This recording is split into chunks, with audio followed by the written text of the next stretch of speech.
È mercoledì 18 giugno, buongiorno Sicilia da Angelo Gagliano. E buongiorno da Lorena Dolci. Allora, il tema della giornata, una delle notizie del giorno sono sicuramente gli esami di maturità. Comincia oggi l'avventura per i maturandi e noi per cominciare il nostro buongiorno Sicilia andiamo subito in esterno, in collegamento esterno. C'è, già lo vedo, anche lo vedete voi sui monitor di casa vostra, il nostro Edoardo Sergi che si trova davanti al liceo Galileo Galilei di Catania. Buongiorno Edoardo. Buongiorno a te Angelo, 500.000 di studenti italiani sono pronti per affrontare la prima prova di maturità, 40.000 quelli siciliani, insomma alle 8:30 si inizia già e gli studenti sono pronti proprio qui alle nostre spalle del Galileo, li abbiamo già sentiti, a breve avremo anche le loro dichiarazioni, però insomma c'è tanta emozione ed è tutto pronto per affrontare quello che per l'esame di ChatGPT, molti dicono così perché è la prima generazione che lo affronterà con questo metodo insieme a quelle dell'anno scorso, ma la prima generazione che un po' ha studiato con questo strumento. A breve sentiremo tutti i ragazzi. Allora, fra non molto cercheremo di capire qual è l'umore, qual è la sensazione, quali sono, diciamo, gli stati d'animo anche. Facciamo così, vado da Lorena per leggere qualcosa proprio sugli esami di maturità. Nel frattempo, se abbiamo la possibilità, mentre i ragazzi li vedo in fila, sono pronti per fare ingresso a scuola, poi fra un po' alle 8:30 è prevista l'apertura dei plichi e la lettura delle tracce, ma prima di entrare cercheremo di sentire per l'appunto le loro voci e le loro impressioni. Pochi minuti e torniamo da te, Edoardo, il tempo di chiaramente trovare qualcuno disponibile per parlare in diretta con noi. Torniamo da Lorena Dolci. Sì, allora restiamo in tema, diamo un po' di numeri su questa grande prova di maturità che resta comunque sempre un grande scoglio, quasi un rito di iniziazione per gli studenti. Intanto la notizia che troviamo sulla Gazzetta del Sud è che c'è una flessione di studenti siciliani che si presentano, e cioè ci sono poco più di 6.000 giovani in meno rispetto al precedente anno scolastico, da 50.000 sono passati a poco più di 44.000. Oggi alla prova scritta saranno 23.680 nei licei, circa la metà negli istituti tecnici e ancora di più la metà nei professionali. Diciamo anche che Palermo e Catania sono le province in cui si concentra il maggior numero di maturandi, con circa 9.000 studenti a Palermo e altrettanti a Catania. Tra i licei anche quest'anno è lo scientifico che conta il maggior numero di maturandi, seguito appunto poi dal classico e dai professionali. Tra gli istituti professionali si rileva il maggior numero di maturandi nell'indirizzo enogastronomia e alberghiero, e quindi diciamo si capisce come molti giovani vogliono puntare anche su questo ambito, che poi è quello che trova più spazio nel settore turistico. Sì, allora, fra un poco torneremo di nuovo da Edoardo Sergi, vediamo se abbiamo la possibilità di sentire subito alcune voci di ragazzi che stanno per fare il loro ingresso a scuola, per sostenere la prima prova. Ricordiamo oggi c'è il tema di italiano, comunque la prova di italiano, perché sappiamo c'è il saggio, ci sono diverse prove, non c'è soltanto il classico tema, la composizione che si faceva una volta. Torniamo da Edoardo Sergi. Sì, Angelo, allora chiedo anche a Massi Scardeci se mi può seguire per le interviste ai ragazzi che stanno entrando in questo momento, quindi proviamo a intercettarli mentre stanno entrando. Allora, ragazzi, siete pronti per l'esame? Sì. Io sì, onestamente. Sei preparato? Sì, per la prova di italiano soprattutto. Chi preferisci, diciamo, fra i poeti e quale traccia sceglierai? No, io scelgo quasi sicuramente la B. La B. E che poeti speri che escano? È la più semplice secondo me, la A no, perché dovresti ripassare tutto il programma e non c'avevo voglia.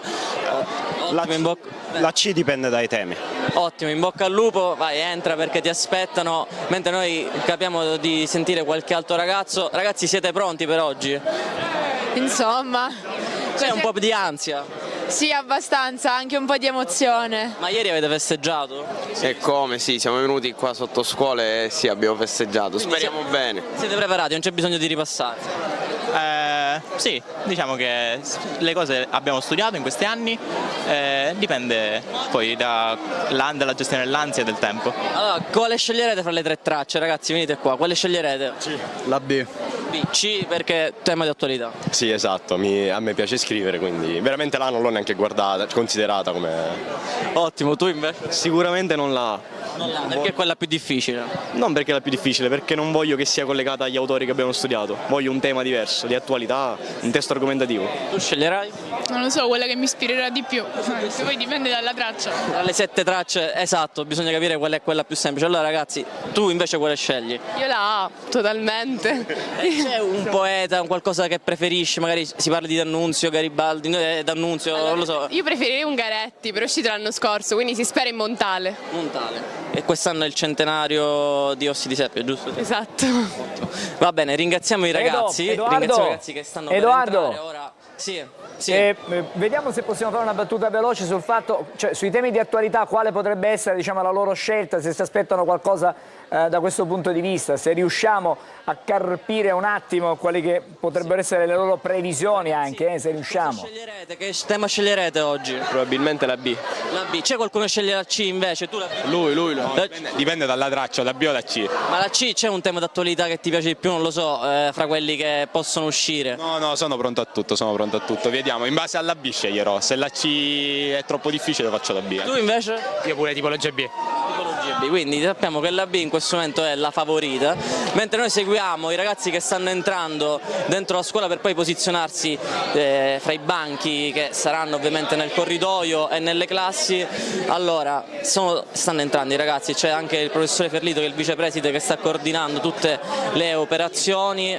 Massi, vai, perché ecco, è il momento, diciamo, questo topico probabilmente di maggiore tensione, dove i ragazzi entrano, sono pronti un po' ad affrontare l'esame, salgono le scale del Galileo Galilei con i professori che coordinano le operazioni. Angelo, manca veramente poco e poi ci sarà, alle 8:30 si siederanno e poi ci sarà l'apertura della busta del Ministero. Allora Vediamo Edoardo, ci fermiamo qui adesso. Edoardo, ci fermiamo un attimo, vedo già i ragazzi seduti, diciamo tanti ricordi più o meno belli, bisogna vedere poi com'è stata la maturità. Ricordi nostri, ricordi dei nostri figli, insomma sicuramente suscitano tante emozioni. Ricordi anche dei nostri telespettatori. Con Edoardo Sergi torneremo fra non molto, intanto vediamo le immagini proprio dall'interno dove i ragazzi stanno prendendo posto per l'appunto per sostenere la prima prova della maturità. Oggi si comincia con chiaramente l'italiano, prova scritta chiaramente. Fra poco torno da te, prima però dobbiamo vedere un altro servizio perché dalle speranze dei maturandi adesso andiamo a parlare della drammatica situazione nei penitenziari. Ieri 5 poliziotti sono rimasti feriti per i disordini che sono verificati nel carcere di Trapani. Ancora disordini nel carcere trapanese del Pietro Cerulli, una quindicina di detenuti si sono barricati nella saletta scuola del secondo piano del reparto Mediterraneo che è stato devastato. Le tensioni erano evidenti da tempo, questo è il terzo episodio che si verifica all'interno della struttura penitenziaria nel giro di poche settimane, un chiaro tentativo di testare la capacità di reazione dell'istituto già in forte sofferenza a causa della cronica carenza di personale. La situazione è complicata perché ci sono almeno una quindicina di reclusi asserragliati al secondo piano, hanno divelto dei cancelli, il personale è tutto presente, compreso comandante e direttore, ma non è semplice la situazione in questo momento, anche perché il personale ha difficoltà a intervenire dopo i fatti di novembre. Sì, il reparto è il Mediterraneo, il reparto quello con i ballatoi, quindi tutti i due piani, che poi sarebbero tre perché c'è il piano terra con circa 250 detenuti, è tutto aperto e è difficile già la gestione. All'interno del carcere di Trapani ci sono 570 detenuti, di cui 70 reclusi nel reparto Ionio, quello di alta sicurezza. Risultano presenti solo 10 ispettori su 21 previsti, 19 sovrintendenti su 30 e 199 agenti assistenti su un fabbisogno di 253 unità, mentre sono circa 90 gli agenti nell'arco dei 3 turni ad alternarsi. Sappiamo che il provveditore sta mandando dei rinforzi da Palermo, da tutta la Sicilia, vuol dire che la situazione, come avevamo descritto noi, era complicata e difficile da gestire. E allora ripartiamo dai giornali però da questa situazione complessa, difficile da vivere e comunque certamente da risolvere non diciamo in tempi brevi. Sì, lo andiamo a vedere sul quotidiano La Repubblica che ci dice appunto, come ci raccontava la nostra Laura Spanò, che questi detenuti che non sono stranieri come è capitato in altre occasioni, ma sono catanesi e palermitani. Con spranghe e oggetti appuntiti sono riusciti ad aprire un buco nel muro e in breve tempo sono tornati nel corridoio, hanno aggredito 5 agenti che hanno dovuto ricorrere alle cure mediche. Uno è svenuto dopo un pugno ricevuto al volto. La rivolta, la seconda in meno di una settimana, è nata dalle richieste dei detenuti di avere più tempo con le celle aperte, più momenti comuni e soprattutto più colloqui con i familiari. Sono pretesti, il problema è che c'è un gruppo di palermitani e catanesi che ha già creato molti problemi nelle carceri, ora sono stati spostati a Trapani, i problemi sono cominciati, spiega Daguanno. Abbiamo più volte fatto presente che l'unica soluzione è dividerli mandandoli in istituti fuori dalla Sicilia. 6 giorni fa nello stesso carcere un centinaio di reclusi per ore si è rifiutato di entrare nelle celle, anche in quel caso per ottenere la presenza in carcere del magistrato di sorveglianza e per ottenere benefici non previsti dalla legge. Adesso voltiamo pagina, 3 dissalatori mobili per affrontare l'emergenza idrica in Sicilia, Porto Empedocle, Gela e Trapani si preparano a produrre acqua potabile direttamente dal mare. Con la stagione calda già arrivata, quella che si sta giocando in Sicilia è una corsa contro il tempo e contro la sete, ma stavolta arriva un segnale concreto. I 3 dissalatori mobili destinati a Porto Empedocle, Gela e Trapani sono realtà. Realizzati in soli 120 giorni grazie alla collaborazione tra Regione Siciliana, il Commissario per la crisi idrica, i colossi Siciliacque e Acciona Agua, gli impianti sono già in fase di consegna. 18 container sono già aggiunti nei primi 2 siti, mentre Trapani riceverà i suoi moduli domani. La produzione attesa, 96 litri d'acqua potabile al secondo ciascuno, grazie a tecnologie di osmosi inversa e filtri di ultima generazione. Un progetto da 100 milioni di euro che non si ferma alla consegna dei macchinari. Sono in corso i lavori per le condotte e i collegamenti a terra e a mare. A coordinare il tutto il commissario straordinario dell'acqua. Intanto però il passato continua a presentare il conto. La Regione ha versato proprio in questi giorni l'ultima rata da oltre 10 milioni di euro alla società Sace che rileva il credito da Eni, chiudendo una lunga e costosa vicenda, quella del vecchio dissalatore di Gela gestito dalla raffineria, dismesso da anni. Dal 2015 a oggi oltre 105 i milioni pagati per un impianto di fatto fermo dal 2012. Oggi però si volta pagina, almeno nelle intenzioni, e con questi nuovi impianti mobili la Sicilia prova finalmente a trasformare la crisi idrica in un'opportunità di svolta. Speriamo che ci possano essere delle buone possibilità per per evitare le sofferenze, le difficoltà e i disagi della scorsa estate.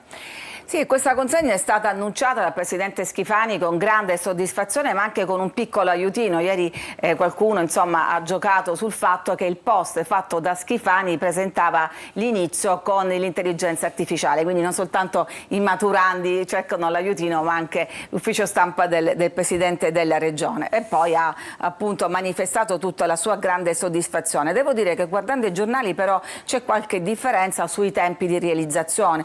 Qui per esempio siamo sulla Sicilia, dice consegnati gli impianti per Gela, Porto Empedocle e Trapani che saranno realizzati in 120 giorni, produrranno 96 litri d'acqua al secondo ciascuno, qualcun altro parlava di una realizzazione entro luglio, entro agosto, vediamo. Intanto dicevamo appunto la soddisfazione di Schifani, la Regione in una nota rivendica che la lotta alla crisi idrica in Sicilia ottiene un importante risultato grazie ad un'efficace azione di sistema. Bene, grazie. Adesso siamo a Catania, un nuovo inizio per San Cristoforo con i fondi del decreto Caivano. Ieri c'è stata la visita del sottosegretario alla presidenza del Consiglio, del commissario straordinario, ma non pensate, dicono, che diventi un paradiso. Queste sono le previsioni, però c'è tanta buona volontà di fare tante cose, vediamo di cosa si tratta. Il governo ribadisce l'attenzione su San Cristoforo, operazioni mirate di riqualificazione del quartiere popolare, spesso il centro delle cronache per gli episodi di microcriminalità. A Catania arrivano il sottosegretario di Stato alla presidenza del Consiglio Alfredo Mantovano e il commissario straordinario di governo Fabio Ciciliano, che in municipio incontrano il sindaco e la giunta per fare il punto sui lavori, che impatteranno per oltre 20 milioni di euro recuperati con il cosiddetto decreto Caivano. Le periferie spesso non sono solo dei luoghi fisici, sono anche dei luoghi esistenziali. L'importante è individuarle come tali e io sono certo che, come già è avvenuto a Caivano, si parte con un progetto importante e poi grazie all'impulso dei vari ministri e soprattutto nel raccordo con gli enti territoriali arriva dell'altro. Interventi start-up secondo la visione del governo che dovrebbero restituire un senso di riscatto al quartiere. Se ci si aspetta che attraverso queste attività di riqualificazione si trasformino questi quartieri in paradisi terrestri, ovviamente non è l'obiettivo, non è mai stato l'obiettivo e non sarà mai l'obiettivo. Quello che però è necessario fare è cominciare a dare uno start-up, cioè un inizio di una nuova visione. 5 gli interventi iniziali individuati come prioritari rispetto alla lunga lista presentata dal sindaco Trantino lo scorso marzo di concerto con le associazioni. Si tratta della riqualificazione delle piazze Don Puglisi e Santa Maria delle Salette, lo spostamento della scuola Dusmet Doria nell'ex conceria di Via Playa, la realizzazione di un nuovo centro di raccolta rifiuti e il nuovo percorso turistico di Via Playa. Allora, tante belle speranze per San Cristoforo. Per questo quartiere, sì, sulla Sicilia vediamo il rendering di questo squarcio del quartiere San Cristoforo. Diceva il commissario siciliano non diventerà un paradiso terrestre, però da questa foto con questi giardini, queste terrazze verdi ci assomiglia un po' a un paradiso terrestre. E vediamo in particolare tra gli interventi il più importante è quello nell'ex conceria di Via Playa, dove sorgerà la nuova sede dell'istituto Dusmet Doria, e poi quello che partirà a breve sono le altre opere, a cominciare dal percorso, parla di percorso turistico di Via Playa che diventerà porta d'ingresso della città. Quest'opera e altre come la realizzazione di un nuovo centro di raccolta rifiuti, la piazzetta di Via delle Salette e la piazzetta Don Pino Puglisi saranno eseguite in tempi brevi. La Via Playa diverrà un corridoio verde, pensate, dal Castello Ursino fino al mare. Il budget è di 2 milioni di euro con conclusione prevista a giugno 2026.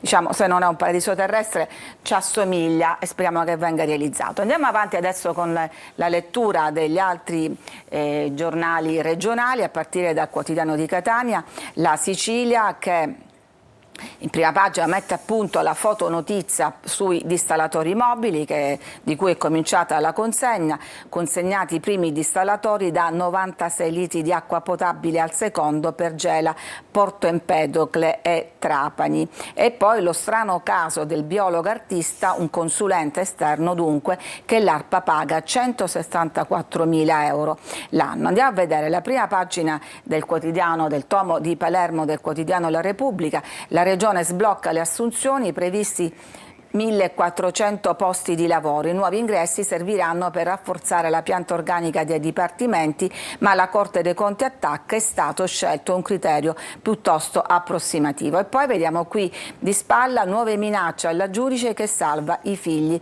dei boss. Andiamola a vedere questa nel dettaglio. Lei è la giudice Caramanna che sta applicando il progetto Liberi di Scegliere, che è stato elaborato dal Presidente del Tribunale dei Minori di Catania, Di Bella. E che cosa ha fatto? Sta convocando le mogli dei 180 boss arrestati nell'ultimo blitz della DDA e ad ognuna spiega che c'è un'alternativa per i propri figli che possono andare via dal territorio. Un messaggio senza precedenti, appunto sulla scia del protocollo Liberi di Scegliere, e una reazione è arrivata subito nei giorni scorsi. All'interno del fascicolo del Tribunale è stato trovato un ritaglio di giornale con la foto del giudice Falcone e qualcuno sopra aveva scritto Caramanna e ha messo una croce grande e poi accanto 3 croci piccoli, quindi una chiara intimidazione. Andiamo avanti, dicevamo qua sbloccate le assunzioni, 1.400 nuovi dipendenti negli uffici della Regione. La Regione è stata criticata dalle Corti dei Conti, criterio empirico e approssimativo, e deve correggere alcuni errori che riguardano in particolare il calcolo del personale da assumere nel corpo forestale. Andiamo a vedere la prima pagina del Giornale di Sicilia, sanità, i fari dell'antimafia, parliamo dell'inchiesta su appalti e mazzette di cui ci siamo occupati molto in questi giorni. Adesso la Commissione dell'antimafia ha chiesto alla Procura di Palermo le carte dell'inchiesta.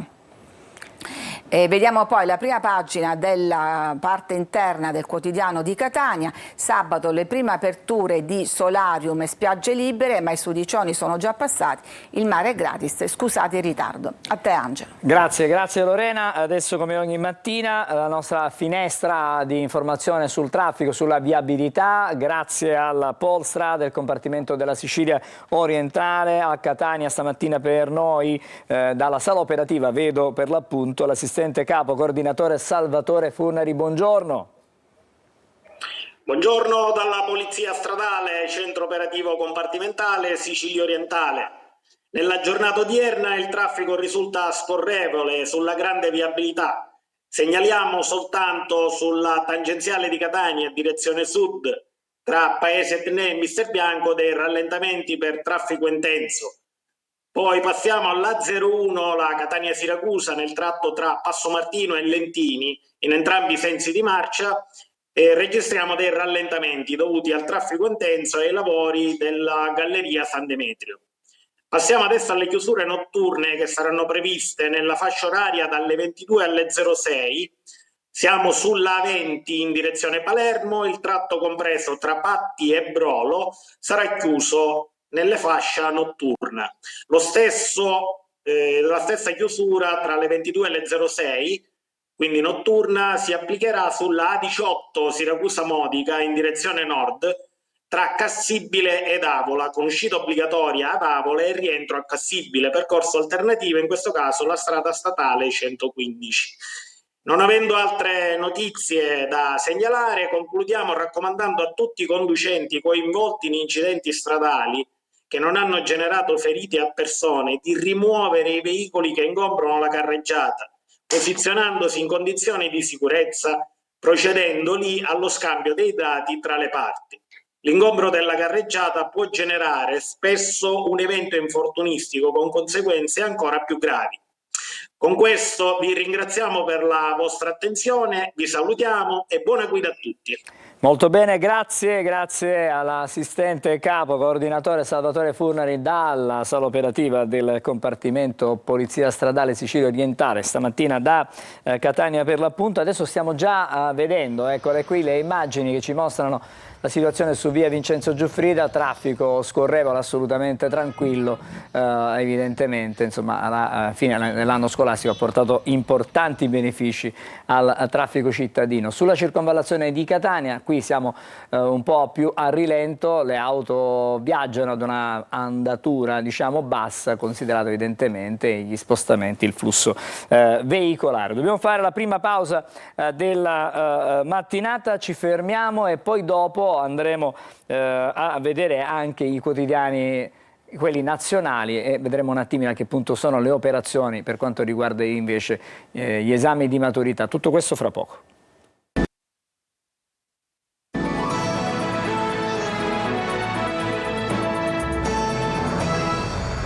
Di nuovo in diretta, buongiorno Sicilia, e torniamo di nuovo a seguire quello che sta succedendo stamattina per la maturità. Edoardo o Sergi, a che punto sono le operazioni preliminari, diciamo così?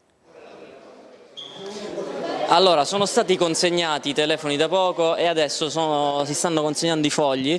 La professoressa sta consegnando i fogli che ovviamente sono protocollati, insomma i ragazzi sono pronti. Vediamo cosa c'è nel tavolo, c'è il dizionario ovviamente, poi penne, matite. Allora, intanto chiederei, ai primi banchi ci sta sempre quello più bravo della classe, tu sei il più bravo, vero? No, non direi.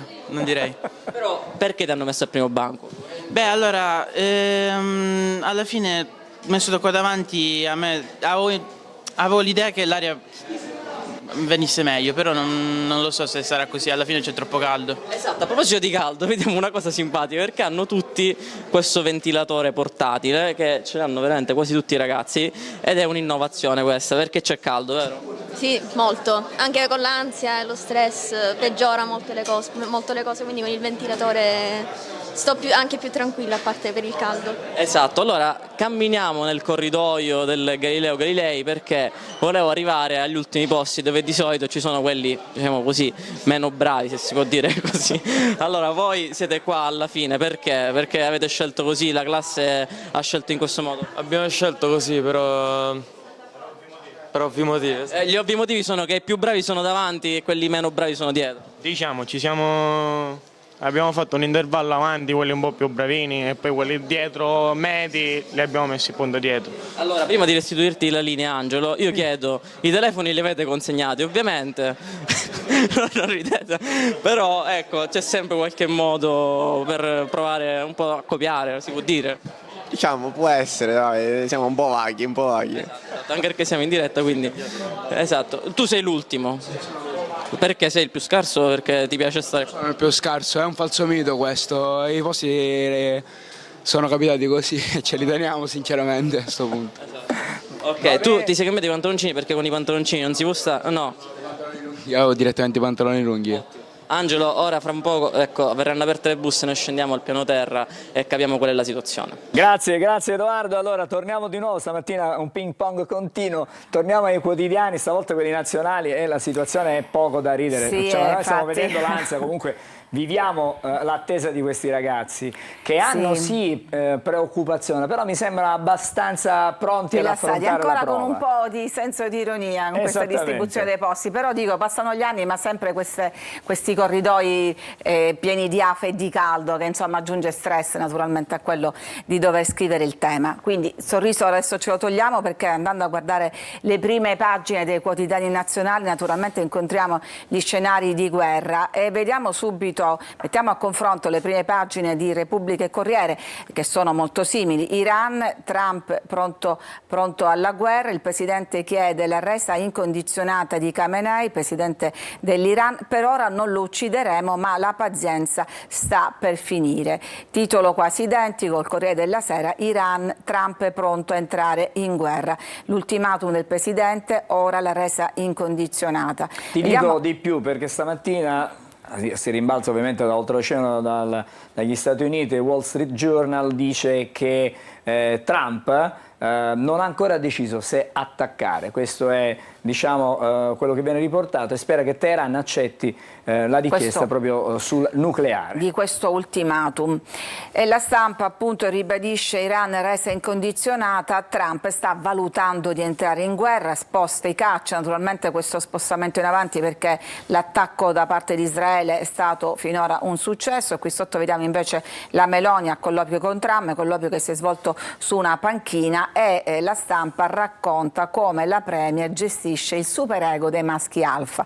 Vedremo che cosa dice più avanti. Il Fatto Quotidiano invece è su un'altra posizione, perché dice Trump pensa alla guerra, zittiti gli 007 sulla bomba, perché la CNN aveva rilevato che per l'intelligence in realtà non c'erano segnali di accelerazioni iraniane appunto sul nucleare, e all'interno poi c'è un approfondimento su tutte le fake del partito della guerra, dall'antrace di Saddam, ricordate quella famosa provetta piena di liquido verde che doveva dimostrare che avevano armi chimiche, al piano nucleare di Khamenei, le false prove per attaccare. Qui il problema probabilmente è legato a quelli che sono i report dell'Agenzia Internazionale sull'Atomica, che parla di un arricchimento dell'uranio al 65%, che per quanto riguarda le vicende, l'utilizzo civile, non è giustificato. Probabilmente questi sono i timori. Potrebbero essere. Andiamo a vedere ancora poi gli approfondimenti su Repubblica. Questo appunto è l'ultimatum. Mosca parla di rischio atomico, diciamo che c'è una guerra in corso ma la supremazia militare di Israele finora è evidente, e in questa foto si vede anche questa, un'arma letale, un ordigno capace di penetrare attraverso strati di cemento, perché non soltanto il presidente Khamenei è nascosto in un bunker sotterraneo, ma anche tutto l'apparato atomico è dislocato appunto sottoterra, proprio per proteggerlo da eventuali attacchi. Ma qui vedete la spiegazione di questo B2 Spirit, la cui testata consente alla bomba di perforare la roccia solida, e la detonazione frantuma anche il bunker sotterraneo in cemento armato. Quindi ancora armi che possono dispiegare completamente il loro il loro la loro potenziale, potenza, il loro diciamo. potenziale. Il piano americano, portaerei e superbombe, attacco pronto in poche ore, aspettano dunque soltanto che Trump dia l'ok. Nel frattempo appunto sulla stampa vediamo colpo al cuore in poche parole, anche se l'Iran tenta di difendersi, e qui vediamo le crocette, quelli con le crocette sono tutti i capi eliminati, resta appunto Khamenei, guida suprema dell'Iran, nascosto sottoterra, che in questo momento però ha delegato tutti i poteri al gruppo dei Pasdaran, i consiglieri, forse proprio in previsione di una sua eventuale eliminazione. E qui vediamo a destra il volto di Ali Shadmani, volto dell'esercito per soli 4 giorni. Aveva sostituito il precedente capo di Stato, è stato anche lui ucciso. Ecco, qui vediamo nel dettaglio sempre questa super bomba, vedete ancora meglio con questa grafica, questa bomba capace appunto di penetrare in maniera sotterranea e di andare fin nei bunker sotterranei. Che scenario si apre in Iran? Nel paese c'è chi teme quello che accadde dopo la prima guerra del Golfo, con Saddam rimasto in sella, o il post-Iraq 2003, cioè caos e guerra civile. La diaspora augura a Khamenei la fine di Gheddafi. La diaspora, cioè tutti gli iraniani che sono andati fuori dal loro paese. Tregua o rischio di sfacimento? Il bivio stretto degli ayatollah, che hanno ormai poco tempo per decidere. Andiamo a vedere cosa succede però dall'altra parte, perché l'Iran, abbiamo detto, ha contrattaccato, i missili hanno bucato le difese, questo famoso Iron Dome, che non è totalmente efficace al 100%, ma sicuramente un buon 80%. Il problema è il numero di missili che arrivano, perché può proteggere sino a un certo numero di esatto. La Repubblica sostiene di aver lanciato un nuovo tipo di razzo non tracciabile, è stata un'altra giornata di sirene e corse nei rifugi, ma i danni dell'attacco sono stati limitati e anche, diciamo, morti e feriti non sono comparabili, parliamo di 200 da una parte e qualche decina dall'altra parte. Ma intanto, è proprio come scrive l'Osservatore Romano, il giornale politico e religioso, intanto a Gaza, mentre l'attenzione del mondo è puntata sul conflitto fra Israele e Iran, a Khan Yunis, a Gaza, 50 persone sono morte e altre 200 sono rimaste ferite mentre aspettavano la distribuzione del cibo. Ma vediamo invece questi siparietti che ci raccontava la stampa sul modo della Meloni di gestire così i capi di Stato. Qui per esempio c'è la riappacificazione all'Eliseo con Macron, con il quale non correva buon sangue, poi c'è il premier indiano, leader più amato del mondo, con cui ha buonissimi rapporti. Qui invece l'atteso bilaterale fra la premier e Donald Trump, che si è svolto su una panchina, e poi il siparietto con cui il premier albanese Edi Rama l'ha accolto, la premier che compiva 48 anni e si è addirittura inginocchiato. Qual è la spiegazione della stampa? Da una parte c'è l'abilità di Meloni a gestire il superego dei maschi alfa, come sono insomma tutti i capi di Stato, dall'altra quell'attitudine nazionale a fare degli italiani un po' gli amici di tutti, questo mito degli italiani brava gente. Intanto andiamo a vedere, ecco qua, ritorniamo alla rassegna stampa. Ecco qua, volevo farvi vedere che cosa è successo al candidato sindaco democratico a New York che stava difendendo un uomo a rischio espulsione. Sapete che c'è il pugno duro di Trump contro gli immigrati illegali e lui è stato addirittura arrestato, vedete, ammanettato e portato via, ed è il secondo caso. Torniamo in Italia. Perizia di Garlasco, ieri è stato il giorno della grande perizia, il testo dovrà essere ripetuto, difficile entrare nei dettagli di questa storia, è uno scontro tra periti, impronte senza sangue, ma sulla 10 nuovi esami, continua questa sorta di telenovela. Veniamo invece al giallo di Villa Pamphili, che non è più un giallo perché è stato arrestato quello che si ritiene l'assessore, i misteri di Kaufman, questo uomo americano che girava sotto falso nome. La madre dagli USA pagava per lui, in patria era già stato arrestato 5 volte, le mail per lavorare, per trovare lavoro, mandate 3 giorni dopo il ritrovamento dei corpi, come se nulla fosse successo. Ancora in Italia, Milan e Inter, 16 ultra condannati, 10 anni a Lucci, al pentito Beretta, sconto al collaboratore che uccise Bellocco ma dovrà risarcire $500.000. Questo è stato un bel verminaio. E poi concludo con maturità, ne abbiamo parlato, oltre 500.000 agli esami, gli auguri del ministro Valditara ai ragazzi, gli hanno chiesto delle tracce, lui diplomaticamente ha detto beh, le ho già dimenticate. E fra poco le scopriremo, adesso ci fermiamo e diciamo fra non molto torneremo di nuovo a sentire cosa accade questa mattina in tempo reale, diciamo, per quanto riguarda la prima prova di italiano, scopriremo anche le tracce. Ci fermiamo, vediamo le previsioni meteo, subito dopo saremo insieme con i primi ospiti della giornata. Bentrovati in aggiornamento con le previsioni di Trebi Meteo per i prossimi 2 giorni. Mercoledì con un vortice di bassa pressione che impegnerà ancora le nostre regioni del centro-sud, Lazio, Abruzzo e regioni meridionali, temporali specie durante il pomeriggio. Al nord invece prevarrà il sole. La Sicilia vivrà una giornata un po' caotica, di bel tempo al mattino, ma poi improvvisi temporali interesseranno parte della Sicilia, soprattutto la parte centrale della regione. E venti da segnalare vivaci di maestrale sul mare di Sicilia, qui con mare mosso, e un quadro termico che oscillerà mediamente tra i 27 e i 30 gradi.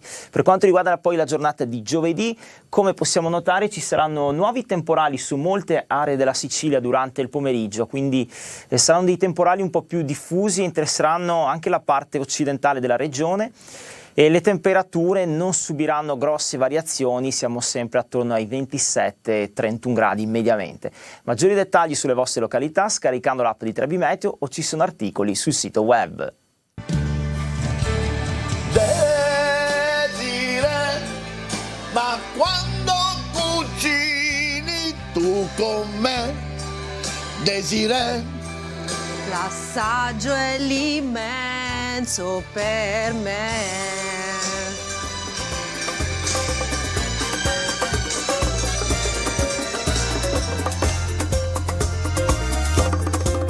Tutti i giorni su Antenna Sicilia. Siamo di nuovo insieme a Buongiorno Sicilia, fra non molto apriremo una nuova finestra sugli esami di maturità, andremo a sentire Edoardo Sergi, anzi quando ha chiaramente le tracce ce le potrà chiaramente annunciare, ci chiamerà alla linea, ci potrà raccontare su cosa i ragazzi si confronteranno e quali saranno i temi di questa mattina, non solo temi, attenzione. Allora, buongiorno, intanto la professoressa Teresa Consoli, buongiorno, ordinaria di Sociologia Giuridica presso il Dipartimento di Scienze della Formazione dell'Università di Catania, e buongiorno ad Alessandro Venezia, che è coordinatore del servizio di unità di strada cooperativa sociale Mosaico Consorzio Solco. Buongiorno. Parliamo di un tema che non riguarda solo Catania, riguarda le grandi città e non solo le grandi città. C'è stato però una sorta di test, diciamo così, una ricerca condotta su alcune importanti città, tra queste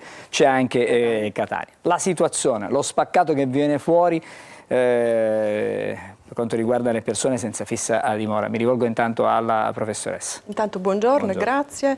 Sì, in realtà è stato un test richiesto dalla Commissione europea, cioè la Commissione europea ha chiesto ai paesi europei di sperimentare una metodologia di rilevazione delle persone senza dimora, perché il tema innanzitutto è capire dove sono e chi sono, e quindi abbiamo sperimentato in 2 città italiane. L'Italia è stata rappresentata dall'Università degli Studi di Catania e ha sperimentato su Catania e Milano questa metodologia di rilevazione, che è una metodologia particolarmente interessante perché coinvolge l'amministrazione e coinvolge moltissimi operatori e volontari, cioè si percorre tutta la città in una notte specifica dell'anno e si contano le persone senza dimora, e quindi dal punto di vista metodologico è stata una sfida estremamente interessante che continua, perché avremo anche il prossimo anno lo stesso tipo di rilevazione.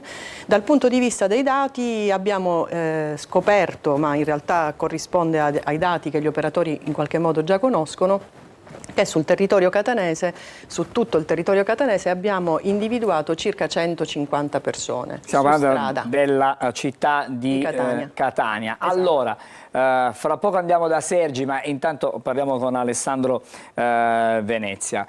In realtà questi dati voi già li conoscevate in qualche modo? perché insomma facendo Sì, esperienza su strada insomma, quando fate le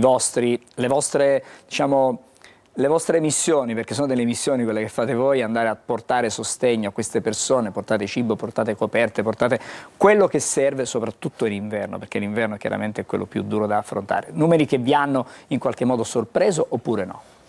No, i numeri sostanzialmente erano quelli che un po' ci aspettavamo. Ovviamente l'apporto scientifico che dà l'università al tema è di tutt'altro spessore rispetto all'attività che possiamo fare noi su strada. C'è stata ovviamente una lieve differenza rispetto ai numeri tra quello che noi rilevavamo, ma anche per un fattore puramente logistico. Noi con il progetto dell'Università di Catania abbiamo avuto la possibilità, dico noi come cittadinanza, come comunità, di censire l'intero comune di Catania nello stesso momento, in una sola notte. La interrompo un attimo perché mi sa che sono uscite le tracce, allora subito in tempo reale andiamo ad aggiornarci, andiamo da Edoardo Sergi. Allora togliamo qualsiasi dubbio e sveliamo. Allora, Angelo, le tracce sono uscite. Ecco. Sì, le tracce sono uscite, ora c'è la fotocopia, ma stanno fotocopiando le tracce. Allora già te le dico perché ho visto che c'è Tommasi di Lampedusa, poi per l'analisi del testo c'è Pasolini con il Gattopardo, Paolo Borsellini i Giovani, e poi ancora vediamo tra il testo argomentativo c'è Riccardo Maccioni rispetto alla parola dell'anno Treccani, il testo tratto da Telmo Pieviani, il testo tratto da Anna Meldolesi e Chiara Ialli, indignazione e motore nel mondo dei social, quindi c'è qualcosa col mondo dei social. Insomma, ora stiamo vedendo anche le fotocopie, sono appena uscite le tracce arrivate dal Ministero dell'Istruzione e avremo anche diciamo più info a breve. Per quanto riguarda Pasolini si tratta dell'appendice del diario del 43-44, insomma ora sarà tutto più chiaro a breve, anche ripeto Borsellino con i giovani, quindi non c'è l'intelligenza artificiale, però c'è qualcosa legato ai social. Però ecco, dal toto tracce che avevamo non sembra che siano usciti i poeti e le tracce che erano attese, fra cui la guerra, il Papa e tante altre cose. Grazie, ora, grazie ripeto, Edoardo. le fotocopie che state vedendo in questo istante. Sì, Edoardo, torno da te, e poi ecco, torno da te capiremo più avanti. Allora abbiamo intanto delle prime anticipazioni in tempo reale. Torniamo, stavamo dicendo insomma che la fotografia che è venuta fuori è quella certamente di una realtà importante e significativa, perché 150 abbiamo detto sono le persone che diciamo senza fissa dimora sono state censite e il 70% sono uomini e hanno un'età che va tra i 25 e i 65 anni. Questo è quello che è stato diciamo testimoniato da questa ricerca. È stato testimoniato, in realtà corrisponde il dato anche alla città di Milano, però è diverso il dato italiano dal dato europeo, cioè quello che viene fuori nelle altre città europee è che invece c'è una maggiore presenza, per esempio, di donne rispetto all'Italia, cioè, e questo ci deve allarmare perché la rilevazione di così poche donne implica il fatto che non ci sono servizi per le donne, perché le donne rappresentano quella che viene chiamata scientificamente una homelessness nascosta. Le donne difficilmente escono da casa se hanno un marito diciamo violento o un compagno col quale non vivono diciamo serenamente, preferiscono laddove è possibile andare a casa di amici e quindi ovviamente è difficile trovarle su strada perché su strada sono soggette a un rischio maggiore, quindi lì si tratta di offrire dei servizi mirati. E allora cerchiamo di capire che cosa si può fare, perché i dati, oltre a rilevare chiaramente la presenza fisica, mettono in mostra che ci sono tante fragilità in questa realtà. Cioè, sono persone che hanno esigenze diverse, non hanno tutte la stessa esigenza, sono persone che hanno storie diverse anche. Perché scelgono, le chiedo a lei che ha un contatto diretto, perché scelgono di fare questa vita? Soltanto problemi di famiglia, hanno perso un lavoro, ci sono tante motivazioni che portano a lasciarsi tutto alle spalle. Sì, infatti proprio rispetto all'ultima sua battuta mi viene da dire che in realtà non è una scelta, cioè i trascorsi che hanno, il racconto di vita di queste persone, gli eventi traumatici che spesso sono molteplici, non è mai solo una condizione che li porta a vivere per strada. Sono più problemi, più problematiche, più temi che loro vivono nella loro vita, che poi si ritrovano sostanzialmente a vivere ai margini, diciamo, di questa società. Sicuramente serve incrementare i servizi. Noi su Catania abbiamo una fortuna, tra virgolette, che è quella di avere un numero importante, diciamo, di associazioni, di volontari, di liberi cittadini che si impegnano quotidianamente per dare supporto a alle persone senza dimora. Sicuramente serve strutturare maggiori servizi, dare continuità ed evitare comunque, diciamo, che si crea una frammentazione e che vengono soprattutto messi in rete. Servono le unità di strada, così come servono i dormitori, i progetti di co-housing, le mense, e potrei continuare. Servono, diciamo, delle riforme, delle soluzioni strutturali integrate, sì. che possono integrarsi, che possano offrire delle soluzioni. Sì, se posso completare l'esperienza ovviamente che ha sul campo Alessandro, il tema dei 150 è la punta dell'iceberg, ma questo lo sappiamo scientificamente, cioè le persone su strada sono le persone che hanno maggiori fragilità dal punto di vista delle dipendenze, dal punto di vista sanitario, quindi sono le persone che più facilmente dichiarano di voler rimanere dove sono, ma perché hanno delle fragilità molto importanti. Però è la punta di un iceberg, ci dicono che è il 10% perché vuol dire che sotto c'è una grandissima quantità di persone che invece ha un problema abitativo, ha un problema di salute, ha un problema di accesso alla casa, e quindi le politiche dovrebbero essere politiche integrate e, come dice giustamente lei, diversificate, perché il problema non è uno ma sono tanti e andrebbe affrontato in maniera sinergica. Diciamo che Catania, così come tutte le grandi città, lamenta la città, i cittadini lamentano un problema di sicurezza. In Corso Sicilia in particolare, negli ultimi giorni, diciamo da un mese a questa parte, ci sono dei controlli molto più attenti, mirati, soprattutto nei confronti dei parcheggiatori abusivi nella circostanza e nello specifico. Però i cittadini si sentono insicuri anche per la presenza di molte persone che vivono lì perché non hanno una casa. Molte volte è difficile magari convincere queste persone ad andare a dormire quando c'è un letto, quando c'è un riparo. L'idea dell'insicurezza si può associare alla presenza dei senza tetto oppure no? Questo è quello che io a lei chiedo, perché poi chiaramente ci possono essere tante interpretazioni, però credo che l'insicurezza sia legata alla presenza forse della criminalità di queste, diciamo, o di soggetti che vivono chiaramente di criminalità, oppure chiaramente di bande che scorrazzano anche di notte, che approfittano, diciamo, della notte per poter in qualche modo dominare il territorio. Allora, sicuramente è una questione atavica. Diciamo, da quando sono impegnato in questa attività ho sempre, diciamo, sentito parlare di questo tema rispetto a ordine pubblico, decoro urbano, sicurezza e tutti i temi che ci ruotano attorno. Da un mio personalissimo punto di vista sicuramente no, non associo, diciamo, la presenza delle persone su strada a una questione di sicurezza. Poi sicuramente ci sarà tra chi vive su strada che magari vive di espedienti e possibilmente tra questi espedienti ci può essere anche la piccola attività illecita, però non ne posso fare una correlazione, mi sembrerebbe anche, come dire, scorretto. Capisco tante volte l'esigenza dei residenti è quella di avere, diciamo, un luogo pulito e anche, diciamo, sentirsi, diciamo, al sicuro, quantomeno che non ci sia la presenza di persone che vi dormono sotto casa. Però noi facciamo altro, il nostro è un servizio sociale fondamentalmente, assistenziale, e quindi, diciamo, di conseguenza non possiamo entrare. È un tema che non ci riguarda relativamente.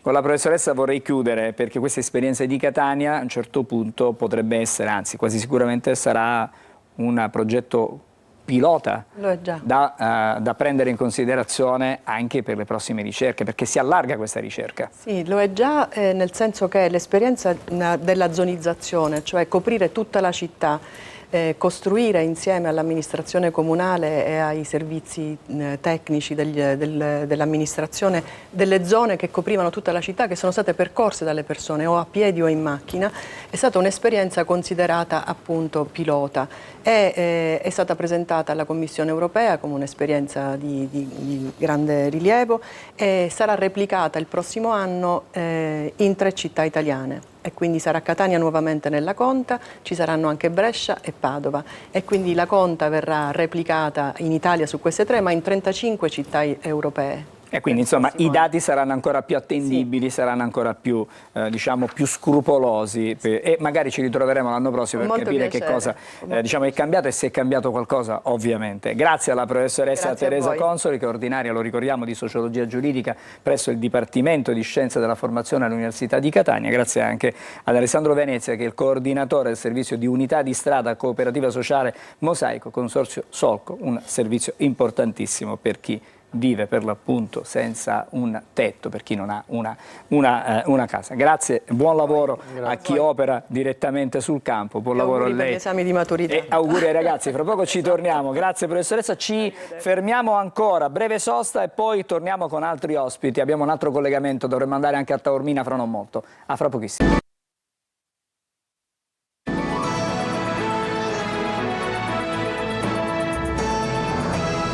Bentornati a Buongiorno Sicilia, come anticipato adesso andiamo a Taormina dove c'è Francesco Triolo, parliamo e continuiamo a parlare del CCPM, cioè il centro di cardiochirurgia pediatrico di Taormina, un centro che rischia di sparire e allora per questo motivo, per evitare che il centro possa essere chiuso, per consentire a questa, diciamo, struttura altamente specializzata di eccellenza di continuare a sopravvivere, i genitori dei piccoli pazienti hanno pensato ad un sit-in permanente davanti alla struttura e proprio lì per noi c'è Francesco Triolo. Buongiorno Francesco. Buongiorno Angelo, buongiorno dal centro di cardiochirurgia pediatrica di Taormina. Siamo all'esterno dell'ospedale San Vincenzo e in compagnia di Antonio, che è stato uno dei rappresentanti del comitato genitori e piccoli pazienti che questa notte ha trascorso la nottata proprio qua di fronte nel presidio. Un presidio che sappiamo rischia la chiusura, l'ultima proroga scadrà il 31 luglio, si attende una decisione da parte della Regione dopo che il Ministero della Salute sostanzialmente ha fatto bypassare il problema che era legato al decreto Balduzzi e quindi per il mantenimento di 2 strutture di eccellenza in Sicilia. A Palermo ce n'è un'altra da qualche anno e quindi si attende solo che la Regione dia l'impegno per il mantenimento anche del CCPM. L'ASP di Messina ha dato disponibilità a confermare strutturalmente l'impegno economico che investe in questa struttura, in questo momento prorogato fino al 31 dicembre l'impegno economico.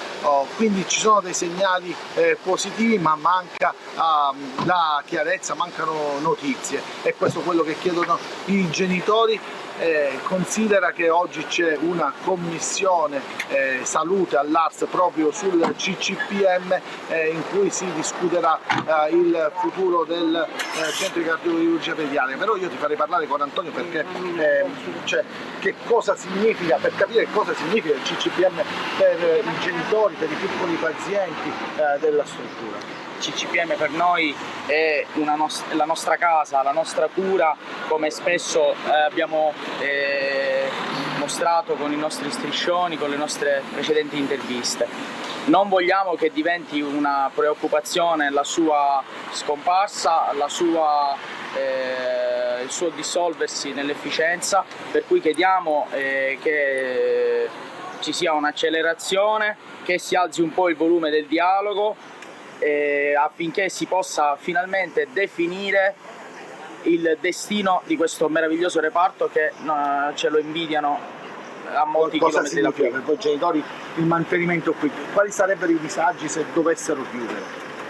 Di diversa natura, ovviamente. Ovviamente in primis per quanto concerne le malattie cardiologiche, le malattie congenite, le cardiopatie congenite. E sicuramente l'impatto di delle problematiche toccherà anche l'aspetto economico, ma anche proprio di vita, perché sicuramente si verrà a creare un sradicamento dal territorio di tantissime famiglie che non accetteranno di lasciare l'equipe che ha salvato i loro figli, i loro cari, i loro affetti, e quindi saranno sicuramente disposti, ahimè, a lasciare la Sicilia. Antonio, per esempio, Angelo arriva da Catania, ma c'è l'altra signora qui, Caterina, che arriva da Venetico, in provincia di Messina, provincia tirrenica, e trovano un punto di riferimento anche per gli adulti, non solo per i neonati, per i bambini in età pediatrica, ma anche per gli adulti che sono stati operati qui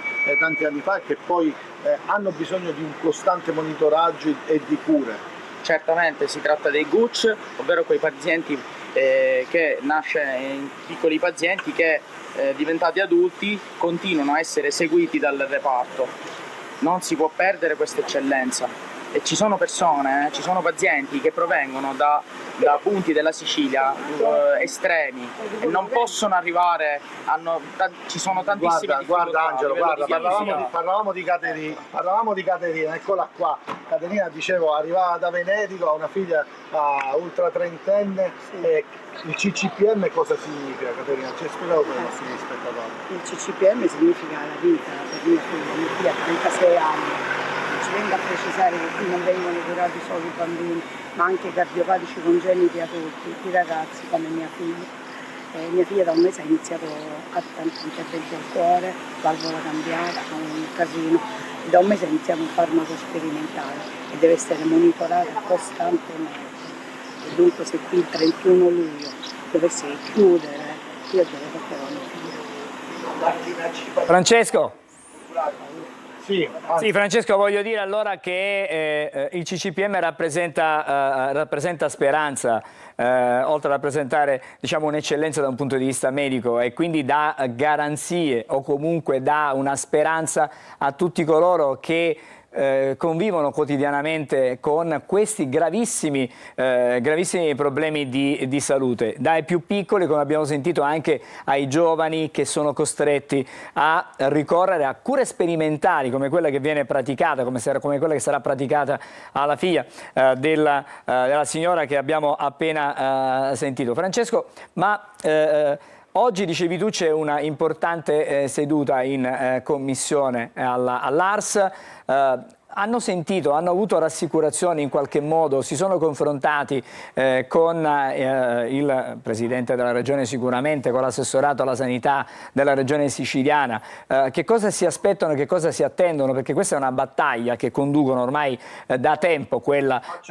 Faccio io da tramite, Angelo, anche perché Taormina oggi diventa un po' la capitale della politica europea, con la prima delle giornate tra Messina e Taormina dove saranno presenti i ministri degli esteri, quindi c'è molta attenzione qui. Ma la politica, la regione vi ha dato delle rassicurazioni, vi ha dato delle certezze sulla possibilità di recuperare questo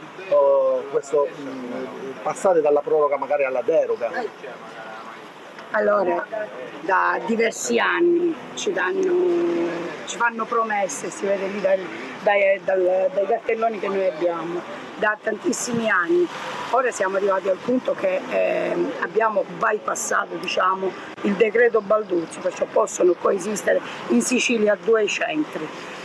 Ci hanno dato un anno di proroga e in questo anno dovevano lavorare per stabilizzare questo centro ed inserirlo in una rete ospedaliera.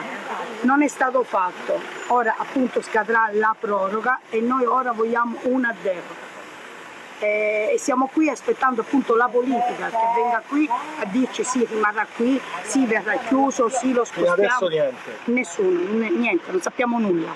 Angelo, è proprio questo silenzio, no, che in questi casi si dice assordante, che preoccupa, praticamente a 40 giorni dalla scadenza della proroga. Allora Francesco, noi facciamo una promessa, la nostra promessa è quella di essere sempre presenti. Abbiamo raccontato diciamo da sempre la vicenda del CCPM, promettiamo ancora di essere accanto a queste famiglie, ma soprattutto a chi ha bisogno di cura, e le famiglie chiaramente poi dovendo stare accanto alle persone che soffrono sono quelle direttamente anche coinvolte. Manteniamo il nostro impegno, seguiremo anche quello che succederà oggi all'ARS per capire che decisioni e se ci saranno delle decisioni. Ci fermiamo qui Francesco, almeno per il momento da Taormina. Grazie a te, grazie anche ai contributi grazie a voi che ci hai girato. Ci fermiamo ancora una volta e fra poco andremo di nuovo a parlare di esame di maturità. Restate insieme a noi a Buongiorno Sicilia.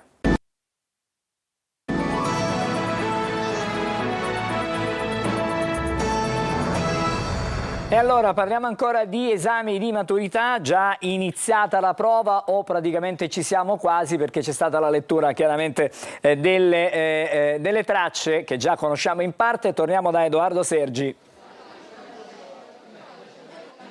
Allora facciamo un riepilogo delle tracce, perché c'è Pasolini con Tommasi di Lampedusa e il Gattopardo per la tipologia A, poi c'è Pierce Brandon per quanto riguarda il New Deal della tipologia B, Riccardo Maccioni che è un giornalista di Avvenire e Telmo Peviani, e poi la tipologia C riguarda appunto i giovani e la speranza, un messaggio del giudice Paolo Borsellino al Mondo Social. Andiamo un po' più nello specifico, perché con Telmo Peviani si parlerà proprio di cementificazione del territorio in un articolo di una rivista trimestrale che si chiama Sotto il Vulcano. Poi per quanto riguarda la tipologia B abbiamo il tema del rispetto, proprio per quanto riguarda Riccardo Maccioni che è il giornalista appunto di Avvenire, e poi appunto il New Deal, come dicevamo prima, con Roosevelt e questo testo di Pierce Brandon che parla ovviamente degli anni 30 e del piano di Roosevelt, che era il presidente americano degli anni, diciamo, dopo la crisi del 29, e poi come diciamo appunto c'è la traccia C con Borsellino. Ora capiremo anche se la traccia C è quella che verrà scelta dagli studenti. Come vedete in questo momento ancora non sono arrivate le fotocopie, tant'è che c'è stato anche il presidente della commissione che ha sollecitato l'arrivo del testo, perché le tracce sono uscite già un quarto d'ora fa abbondante e gli studenti sono pronti, diciamo, a fare il compito. Ora io gli vorrei chiedere agli studenti quale traccia sceglieranno. Vediamo quelli primi della fila, che traccia sceglierete, se già sapete cosa fare. Non ne ho idea ancora. Non ne ho idea, tu lo sai? Io la C. La C. Sai che c'è Borsellino? Me ne sono appena resa conto. Vabbè, sappiamo ecco che ancora gli studenti stanno ricevendo i fogli protocollati in questo momento, quindi le tracce ancora non sono, a dire il vero, arrivate. Ovviamente ci sono delle indiscrezioni che gli studenti stanno prendendo proprio da noi, ma insomma ecco, la voce è girata perché noi le abbiamo lette proprio prima nel momento della stampa. A breve gli studenti riceveranno il compito, ma insomma la preoccupazione probabilmente è più per domani che per oggi, perché sappiamo che il compito di matematica allo scientifico e di latino al classico sono un po' quelli che sono i compiti proprio più difficili. I ragazzi oggi sono abbastanza tranquilli, però c'è da capire qual è che sarà la traccia che loro sceglieranno, perché sappiamo la C è quella per chi vuole in qualche modo prendere spunto dall'attualità, e le altre, il testo argomentativo e l'analisi del testo narrativo, sono quelle un po' più difficili per chi probabilmente ha studiato di più. I ragazzi, come vedete, sono in attesa, quindi sì, no, Edoardo, ti restituisco la linea appena arriva il compito. Volevo semplicemente chiederti, io ho visto, abbiamo sentito le voci anche dei ragazzi, c'è una, insomma sono abbastanza sereni, almeno per quello che stiamo vedendo, non stanno vivendo con, almeno apparentemente, con un grande, diciamo, stress, questa attesa per ricevere poi le tracce, averle in mano e lì decidere definitivamente che cosa affrontare, come mettere nero su bianco e cosa mettere nero su bianco. Secondo te, per quello che tu stai vedendo, in qualche modo questo esame di maturità è un po' cambiato? Cioè rispetto, vabbè, io ti posso dire, rispetto alla mia esperienza, mi pare di poter dire che c'è un po' più, sono più rilassati i ragazzi, sono più, diciamo, pronti ad affrontare questa prova. Magari negli anni passati c'era più paura dell'esame di maturità. Ma Angelo, anche perché nei miei tempi, nei tuoi tempi, penso che esisteva la chat GPT, quindi l'intelligenza artificiale, che è una, diciamo, poi sappiamo che i ragazzi qualcosa un po' copiano, bisogna dirlo, bisogna essere anche molto schietti, si sa che la maturità è anche questa, però sicuramente c'è più tranquillità perché i ragazzi arrivano probabilmente preparati, il materiale a disposizione durante l'anno è tanto e quindi probabilmente la paura, ripeto, è più per domani, che sappiamo è l'esame quello veramente difficile, che per oggi, dove un testo si riesce a scrivere e poi ovviamente noi dobbiamo capire anche qual è lo stato d'animo. Magari i ragazzi dei primi banchi sono quelli che in questo momento sono un po' più in tensione, mentre agli ultimi banchi vediamo la fila è molto lunga, sappiamo che ecco verso la fine sì, Angelo. Sì, allora facciamo così, la consegna sta per essere ultimata, immaginiamo fra poco cominceranno e scatteranno le 6 ore per questa prima prova. Quello che stiamo vedendo noi fino a questo momento, diciamo, è cosa succede, come si vive, diciamo, la maturità all'interno dell'istituto scolastico. Magari proveremo a fare un esperimento, vediamo se ci riusciamo, chiaramente non è detto, e fra un po' torneremo. Già ti vedo pensieroso, non ti preoccupare. No, però vorrei capire se all'esterno di fare il compito, no. Se all'esterno magari c'è attesa, ci sono i genitori che stanno là fuori, stanno aspettando questi ragazzi, hanno già avuto le indiscrezioni, che cosa ne pensano? È un'ipotesi di lavoro. Nel frattempo noi vediamo le pillole di almanacco e poi vediamo qual è la situazione all'esterno in questo caso del liceo Galilei. Frattanto i ragazzi cominceranno chiaramente a scrivere fra non molto. A dopo, fra pochissimo, vediamo le pillole di almanacco.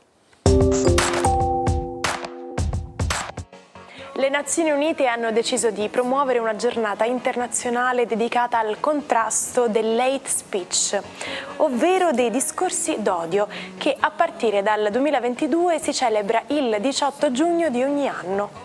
L'hate speech viene descritto come qualsiasi tipo di comunicazione orale, scritta o comportamentale che attacca o utilizza un linguaggio peggiorativo o discriminatorio in riferimento a una persona o a un gruppo sulla base della loro identità. Ma si può creare energia dalla materia? Massa ed energia, due grandezze apparentemente diverse, sono in realtà equivalenti, come scoperto da Einstein nel 1905. Immaginate come se l'una potesse trasformarsi nell'altra e viceversa. Per esempio, la trasformazione della massa di un solo grammo libererebbe la stessa energia della combustione di 2220 tonnellate di petrolio, sufficienti per riscaldare per un anno 1500 appartamenti di medie dimensioni in Italia.